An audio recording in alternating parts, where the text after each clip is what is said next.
What makes a co-op different than a startup? Perhaps you've done your own research a bit into cooperatives, into startups, but not sure which one you should choose. Well, in this video, I break down the 5 main differences between a cooperative and a startup. And as someone like myself who spent a lot of my life starting startups and spent actually the last 6-7 months researching cooperatives, I'm in a unique position to provide a clear idea what the differences are between a cooperative and a startup.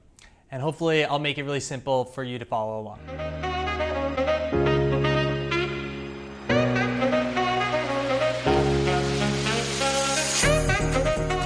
Hey guys, it's Vivek from Mindtone once again, and today I'm excited to share the differences between a cooperative and a startup.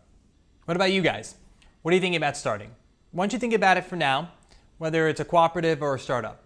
And by the end of the video, once you've learned a little bit more, perhaps you can let me know in the comments below if you've changed your mind or you're sticking with a cooperative or sticking with a startup. I'd love to hear about it. So number 1, owners versus founder. In a traditional cooperative, there's usually much more owners, worker owners, or in some cases, multi-stakeholders that control and direct the business. Versus a traditional startup, there's usually 1 or 2 founders and maybe an investor or so that provide most of the direction for the business. So in a cooperative, it's about a team coming together, a group of individuals coming together, no superstars, rock stars per se, but more as a group coming together around a common vision to build something and to own it and to see it come to life. Versus in a traditional startup, there's usually 1 or 2 founders, maybe an investor who gets involved that has a strong vision and kind of pushes it forward.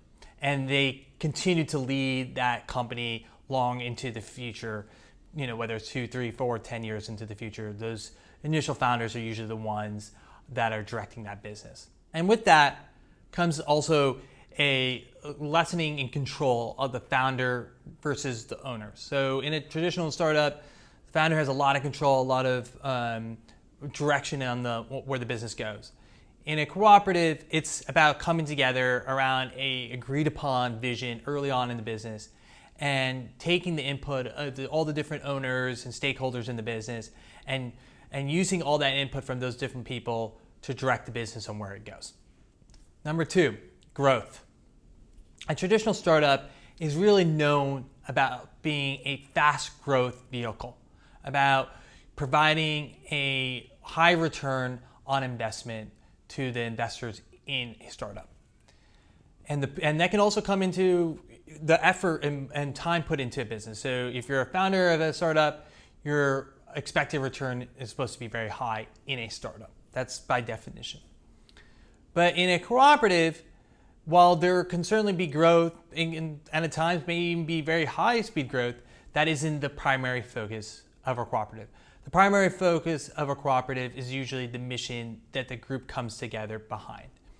And so usually growth in a cooperative is much more sustained. It's more focused on the business growing in a logical way that feels comfortable to the owners of the business.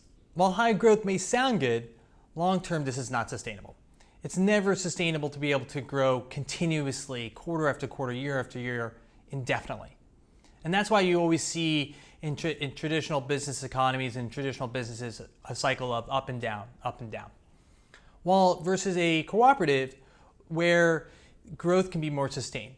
Because there's no investors that are demanding that you grow 2, 3, 4, 10% quarter after quarter or year after year, and instead the worker owners, the people within the company deciding how fast they want to grow. And even if they don't match their expectations, there usually isn't much consequence, because as long as the owners are making a salary and making a living wage, even if they don't get a surplus from the year before or the quarter before, they're generally fine. So growth in a traditional cooperative is much more sustainable, maybe not as fast, but often much more sustainable than a traditional startup. And there's examples of this everywhere. Every quarter you see big companies like Amazon or Tesla or Apple and they have to meet these expectations of investors or analysts. And even if they grow a lot, but they are off, in terms of growth, 1 or 2 cents versus what analysts' expectations are, the stock price of that company can crash. Versus a traditional cooperative where, the worker owners might have an expectation or a hope that they're going to grow at a certain pace. But if they don't hit it, it's usually fine because they own the business. They were making a salary this whole time. And they didn't grow as much as they hoped. Okay. And they'll reevaluate the business, but they're not going to shut down. There's no stock price going down. There's not people freaking out or losing their jobs, usually. Number 3, more protections for workers. In a traditional worker-owned cooperative, the owners of the businesses are the workers. So they are going to be looking out for their interests as well. And they're not going to ship their own jobs off to a cheaper country just to match some growth expectations. Versus a more traditional business, if they need to save some money or costs are, for whatever reason, more getting higher in this country, they might actually ship their jobs to somewhere else cheaper because they need to save money to match investor expectations.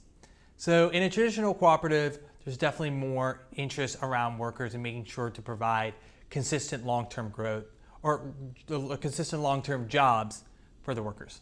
Number 4, money. And that breaks down to 2 different things. So the first thing is the financial reward.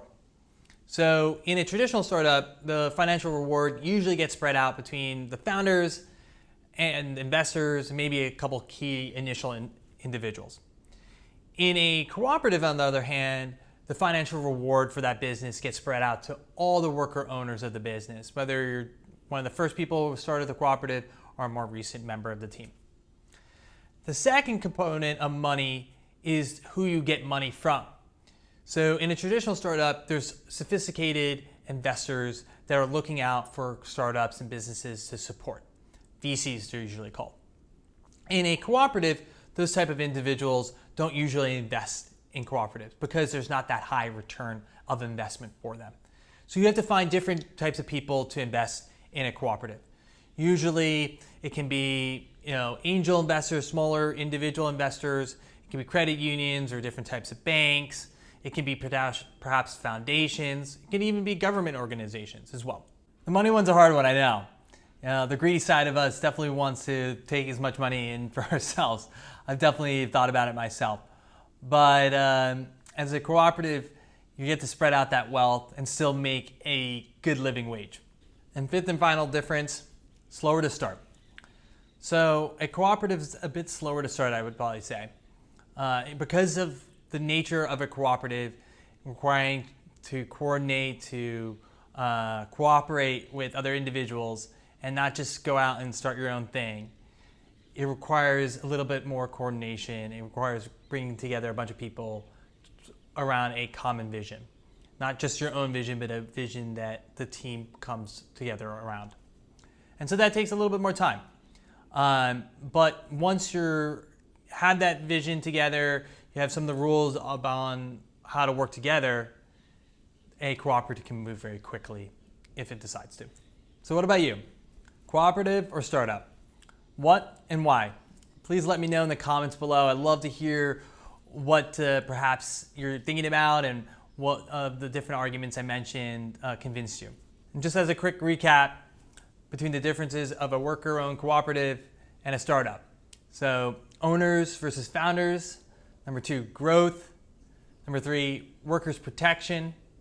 Number 4, money. And lastly, number 5, slower to start. Hopefully this video was helpful in clarifying the difference between a cooperative and a startup and answered some of the questions you might be thinking about the two. If this video was helpful, please consider giving it a thumbs up. If you're interested in cooperatives, definitely subscribe to the channel. We're going to be doing a lot of videos related to it. And definitely share the video with someone who you might think might benefit from learning more about cooperatives versus startups. Thanks so much for checking out this video. Have a great day. Take care.